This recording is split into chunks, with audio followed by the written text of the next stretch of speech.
Once you have all your clothes, you're not quite ready to put them on just yet. Werewolves, when they go through their transformation, of course, stretch and slowly can rip out of parts of their clothing. You're going to want to try to capture this effect on the clothing that you've already bought. The easiest way to do this is to take the bottom of your pant legs and about 2 to 3 inches up from the bottom, using a razor blade or scissors, although usually with pant material, razor blades are a lot easier. Take the razor blade and insert it into the pants, only cutting away from you. Please be careful with the razor blade. Once it's in there, then push outward, again, away from your body, until you rip open.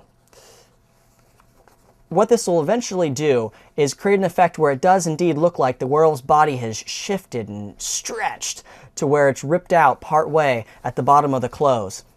This is a really cool effect that is very easy to pull off, and of course it's another reason why we went to the thrift shop to get these. These pants only cost about $3, so in most of your local thrift stores should be about the same. Also consider doing a similar effect right around the neckline of the shirt.